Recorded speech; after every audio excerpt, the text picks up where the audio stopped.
The following is a project of our nonprofit newsroom. Support Midcoast Morning and local community-centered journalism today by signing up to be a monthly sustaining donor at chly.ca/donate. It doesn't take much money to support local news. Hello and welcome to Midcoast Morning. I'm Joe Pugh. We'll be covering a difficult and tragic story today. It's about the death of a 23-year-old woman named Sophia, one that has been described as completely preventable. Sophia worked at Nanaimo's Unitarian shelter. She died late last year from an infection. With her mother's blessing, the shelter's executive director, Paul Manley, is sharing Sophia's story. In a post to the Unitarian shelter's Facebook page titled Remembering Sophia, an open letter about the preventable loss of a community champion, Manley provided an account of Sophia's difficulty accessing healthcare in Nanaimo and how when she was eventually diagnosed with an infection and immunodeficiency, it was too late. He joined me in the CHLY studio to remember Sophia. I'm Paul Manley. I'm the executive director of the Nanaimo Unitarian Shelter. I'm a city councillor and a member of the regional district of Nanaimo board of directors. And you recently shared an open letter about someone who worked at the Nanaimo Unitarian Shelter. Can you tell me a little bit about Sophia? Well, Sophia came to work with us after graduating at the Vancouver Island University mental health program. And she worked at the shelter for about a year. She was a real rising star, young, 23 years old when she died. Just very bright and very compassionate and dedicated to her work. She was really well liked by other staff at the shelter, and she was really well liked by guests at the shelter and well respected. She was she's not a big woman. She was not a big woman, but she could handle her own, and guests would listen to her. You know, the last job evaluation I did with her, she talked about where she wanted to be in, you know, next year and 5 years, and just really driven to help people in the community. So I'd say that she was a real community champion and a rising star in the field of social services and ensuring that people that are less fortunate and marginalized in our community have the kind of care and commitment to care that they need to survive. And you shared in this open letter that Sophia was working at the shelter. It was clear that something wasn't going well health-wise. You kind of worked with her. And then suddenly you learned that she had died. A few months later, you got a letter from her mother explaining kind of what had happened. Can you tell me what people need to know, what you learned in that letter from her mother? Well, first of all, so Sophia was showing signs of not being very well.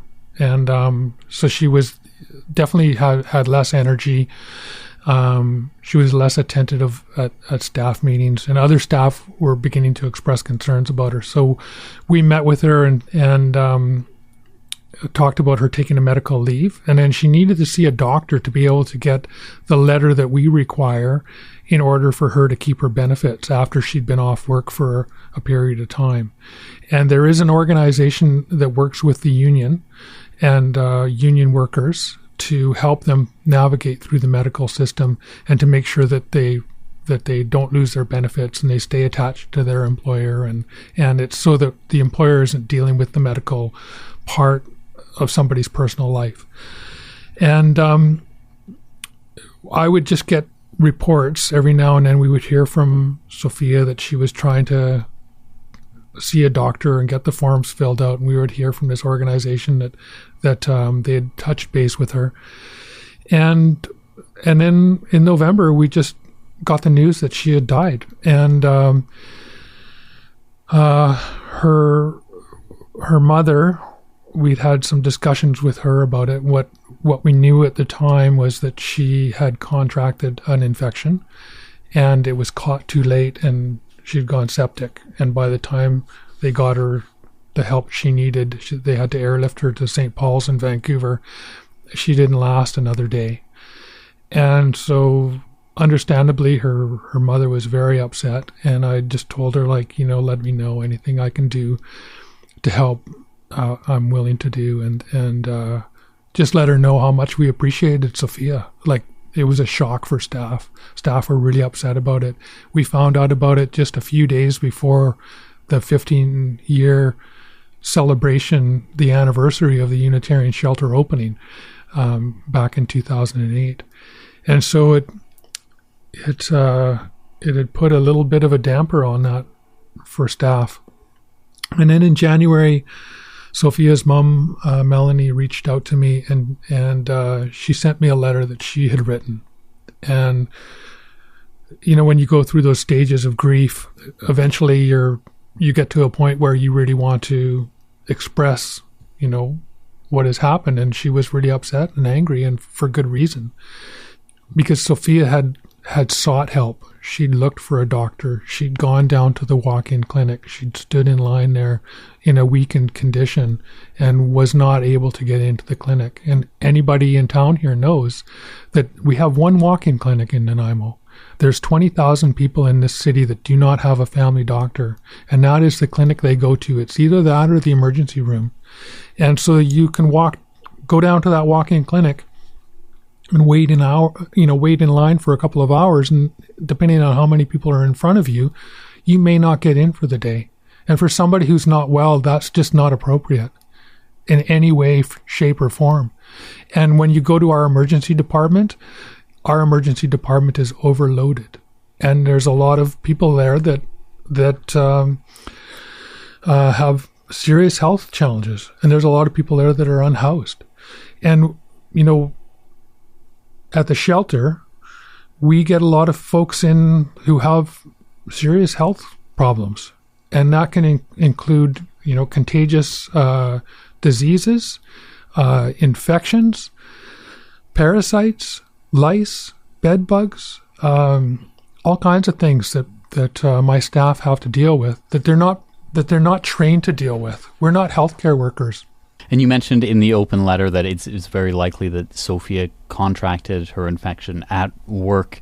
Also, a part of the story, though, was you talked about her efforts to see a doctor, to get some medical help. But a part of that story as well is when that finally did happen, there were some issues maybe with the diagnosis and with referrals that were supposed to have been made but not, and work kind of slipping through the cracks. Yeah, there's a couple of things there. So one is that our healthcare system is in a crisis. So people that are working in our healthcare system are overworked. And our hospital is running, I've heard, at like 120% capacity. So staff there are overworked, which means when you have too heavy a workload, you can miss things when you're diagnosing people. And not having a family doctor and not having somebody to check in with you, like basically what Sophia needed was a family doctor who could send her to Life Labs for a blood panel. And if that had happened, she would have been fine. She would have shifts at the shelter this week because that's what she needed. They would have identified right away that she had an infection, and they would have identified that she has a problem with her immune system, which was, you know, something that was completely treatable, and her death was completely preventable with the guidance of a doctor and some basic testing. So that's where things fell down, and it's hard for people who are ill and struggling with their health and weakened by their state to keep on pushing through with a system that's just really not existent. There's 20,000 people in Nanaimo that don't have a doctor. They don't have a family doctor. And so they're relying on the emergency ward, or they're relying on a one walk-in clinic. And it's just not acceptable. It's a situation that is compromising the health of people of all ages, clearly, and all demographics. Unless, you know, some people that are really wealthy can go elsewhere. They can get on a plane and go to the States for healthcare if they need to. But that's not the situation for the rest of us. And Sophia is a victim of that failing system. And you've shared this story in an open letter online that has been shared very widely. As of now, we're talking over 1,000 times. You've mentioned that you have sent it to the Prime Minister, to the Premier, to health ministers in different provinces and their critics. What are you hoping comes out of this? That we didn't get here overnight, right? This is something that has been coming for a long time, and it's related to cuts going back to the 1980s and especially in the 90s with Paul Martin when he was the finance minister. There was tax cuts that benefited the wealthy, who are now ultra wealthy people, and the result was program cuts and austerity for the rest of us. And so those program cuts to healthcare, to affordable housing programs, to supportive housing programs, to social programs, that is what we're seeing now on the streets of Nanaimo and the streets of communities across this country. That is the backlog we're seeing in emergency departments, not just at the Nanaimo Regional General Hospital, but in hospitals across this country. That when you cut taxes, and especially for the wealthy, then you don't have the funding in place to pay for the programs that keep us healthy, and then the costs actually escalate. So having somebody unhoused in our community, the estimates of what that costs taxpayers is $55,000 to $180,000 per year, depending on that person's individual needs and the complications in their lives. It is far cheaper to put people in homes. It is far cheaper to provide the services that they need to stay healthy. And we should be looking at things like preventative medicine, at social prescribing. Like, we need to take care of each other better. And we're a wealthy country. There is no excuse for this, right? We're also in a situation in Nanaimo where we have an aging hospital. It's over 60 years old now. We've known for decades that the hospital needed a major upgrade and expansion, and it has not happened yet. And we also, in the Nanaimo Regional District, we have the highest percentage per capita of seniors over the age of 75 than any other place in Canada. People are moving to this region to retire, and we've known this for decades. People have been moving to Nanaimo to retire. And it's in those senior years where people need the most health care.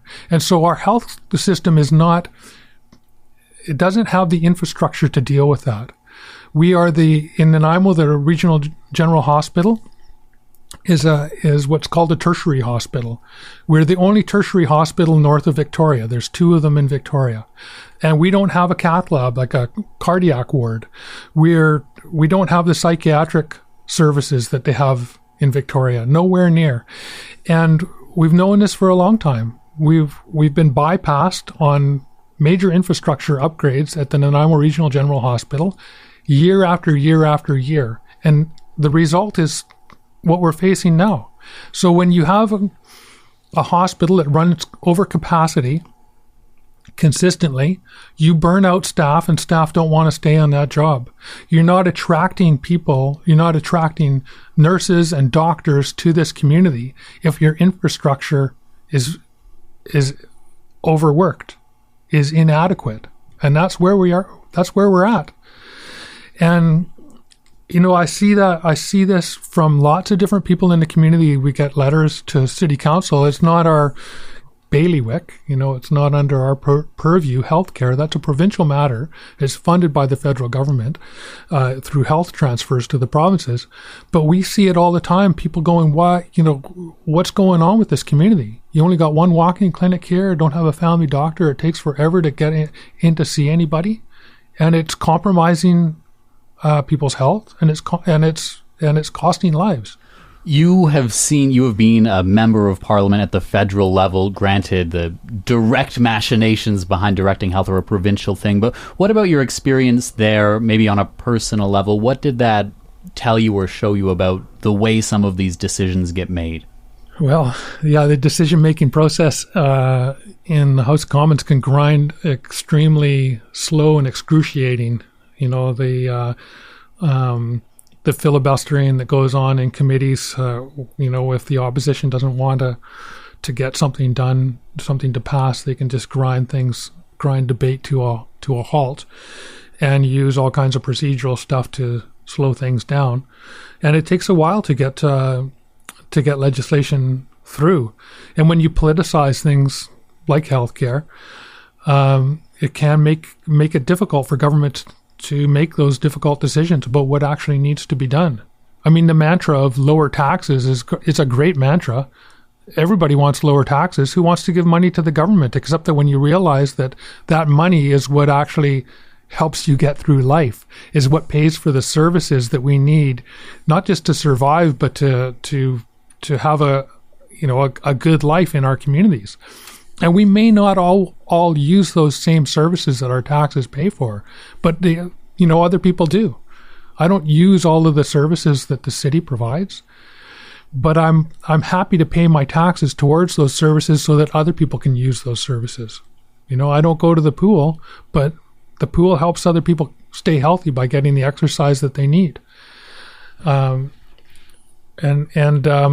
That mantra of lower taxes, and just how politics works in sound bites, and it's easy to get a sound bite out and get misinformation out traveling around the world, whereas the facts are a little more complicated, right? And that whole process of politics is, one of the things I find just really discouraging. Sophia's mother has been open that, she wants this story shared. She wants something to come from it, I believe, in commenting on your open letter.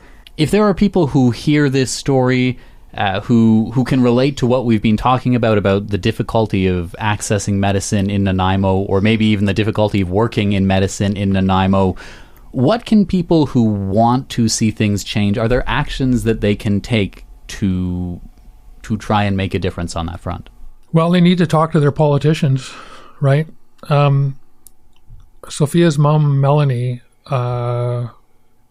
she wanted me to speak out about this. And when I wrote that letter, I sent it to her and made sure that she was okay with it, made changes to it that she asked me to make. And she wants to see some action. This is her second child that she's lost. She lost her son 4 years ago for similar reasons, falling through the cracks in the medical system. And now she doesn't have any children. And that's tragic. It's heartbreaking. And I think that she doesn't want to see anybody else, any other parent, go through this, losing children because we're in this crisis. So people need to reach out to their MLAs and to their MPs and to the ministers and speak out loudly about this. Nanaimo needs a new hospital. We're not going to get it unless we're really vocal about it. We need a new patient tower. We need a cardiac ward. We serve 500,000 people at this tertiary hospital, and so we need to put political pressure on. And the way it's the way the system works. Often the ridings where there's a swing between one party and another, where they're political battlegrounds. Those are the areas where you see money spent, right? So if you have consistently voted a certain way in an area, then it's taken for granted when that political bloc gets into power, and it's ignored by the other political bloc when they're in power. And that's just, that sort of system of politics is highly problematic as well. We need a system that is more based on merit and need for communities rather than how people are voting. Is there anything else you think it's important to bring to this conversation today? This is a tragic and horrific story, and it's a painful thing. It's been tough for staff at the shelter because Sophia was such a well-liked person, and she was a hard worker and dedicated to what she was doing, and we all feel that loss, and we all feel horrible for her mother and for her family and friends. And if there's anything to learn from this and anything to do from this, it is to fight for improvements in our system and realize that as human beings, we have the ability to take care of each other. We just need to follow through with the will to do that And we do that through a process of collective action, through paying taxes into a system that takes care of that infrastructure and those systems to ensure that we can, be the best that we can be and live the lives that we want to live. Paul Manley, thank you very much for being open to speak about this and for coming on down to the studio today. All right. Thanks a lot, Joe. Paul Manley, Executive Director of the Nanaimo Unitarian Shelter, sharing the story of Sophia, who worked at the shelter and died last year from an infection. Manley says she had no family doctor and struggled to access healthcare and receive a proper diagnosis before it was too late. You can read Paul Manley's full open letter detailing Sophia's experience on the Nanaimo Unitarian Shelter's Facebook page. Midcoast Morning is made possible by the Community Radio Fund of Canada's Radio Meters program and listeners like you. Support Midcoast Morning and CHLY's nonprofit newsroom today by becoming a sustaining donor at chly.ca/donate. Local news can't survive without your support. Another way to help us out is to share this show with your friends and tell them why they should support us. Finally, if you're listening to the podcast edition of Midcoast Morning, go and give us a positive review on Apple Podcasts or whatever podcast feed you use. It helps people find us. The largest Francophone festival on Vancouver Island gets underway today. L'Association des Francophones de Nanaimo, of which I should note I am a member, is hosting their annual Maple Sugar Festival at the Bevan Park Social Centre this weekend. CHLY reporter Lauryn Mackenzie spoke with Pauline Martin, communications manager with the association. Can you tell me about the Maple Sugar Festival? Yeah, so this is our 23rd year for the festival. The festival is a multilingual event inspired by a traditional sugar party from the eastern regions of Canada. The festivities are spread over 3 days. We have various activities, including participative performance and shows by musicians and dancers. We have some locals like Pierre Schreier and Les Nuances, and Eastern Canada artists like La Famille Leblanc, who is coming all the way from New Brunswick. And all of this music will be complemented by a range of authentic French-Canadian dishes. So inside the festival, we will have the taffy on snow and guédille, and outside there will be 2 food trucks offering poutine and crepes. And and let's not forget about the creators market and the kids activities, of course. Is there anything new or special about this year's festival? Yeah, actually this year we are offering a participative workshop and concert. So on Saturday, there's going to be a real party with the workshop offered by Malikunda Dance, which is one of our local artists. So they will take the public on fun drum journey during 45 minutes workshop. It's offered at 11:15 a.m. And then the participant of the workshop will be called on stage to join the Malikunda musician, and they will perform together. And I think it will be a fantastic show. And on Sunday, there will be the musician from Nanaimo Irish Music Station, and they will invite anyone playing an instrument to join them for a gig. So it will be a lot of fun. And what are some of the French elements that are being featured this year, or that get featured every year in the festival? The main one is the artist, the music. So this year I can talk about Les Nuances on Sunday, because they will create something very special for the festival. And they will perform covers of French songs from France, and they will create a dance show to go with it. So we can't wait to see what they've come up with.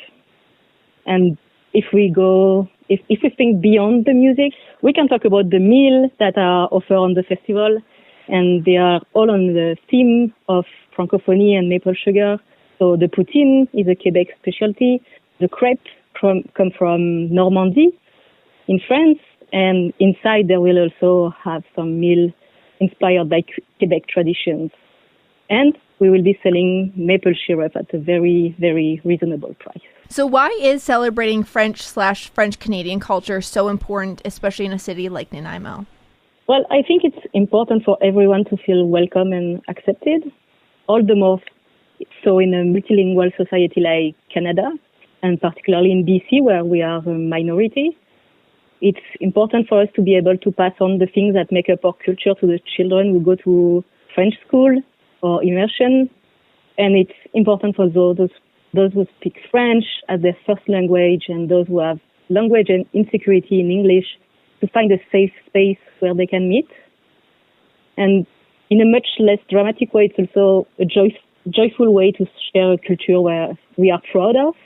It's a chance for everyone to get together and discover or taste new things. Is this the biggest event that l'Association de Francophones de Nanaimo does every year? Yeah, and it's the biggest Francophone festival in the island as well. Is this a festival good for people still practicing French? Oh yeah, everyone is welcome. Like, even if you don't speak French and you are just interested in discovering new things, just come. We're going to feed you. And there will be some music, so it's always great. Pauline Martin of l'Association des Francophones de Nanaimo speaking with CHLY reporter Lauryn Mackenzie about the Maple Sugar Festival du Sucre d'Érable taking place this Friday, Saturday, and Sunday at the Beban Park Social Center. That's our show for today. Thank you for joining me. I'm Joe Pugh, host and producer of Midcoast Morning. Jesse Woodward is our executive producer, and Arby Frew is our technical advisor. You can sign up for CHLY's newsletter at chly.ca/subscribe for updates from our nonprofit newsroom and more. Our theme song is First One by local Nanaimo band Waste Management. If you have a story you'd like us to cover, email us at news@chly.ca. That's all for now. I'll talk to you on another Midcoast Morning. Midcoast Morning would not be possible without the funding of the Community Radio Fund of Canada's Radio Meters program and listeners like you. Midcoast Morning is a project of CHLY's nonprofit newsroom. Support nonprofit journalism in Nanaimo and on the Salish Sea today by becoming a monthly sustaining donor at $5 or more per month. Support the program at chly.ca/donate. If you're already a supporter, record a voice memo telling others where you're listening from and why they too should support our work. After you're done, you can email it to us. Also, share the podcast with your friends. While Meta is blocking Canadian users from sharing news content on their Facebook feeds, you can still share our podcast directly with your friends via Facebook or Instagram Messenger. Finally, this program acknowledges and gives thanks to the Nanaimo First Nation as we broadcast and podcast from their traditional territory. Thanks for listening.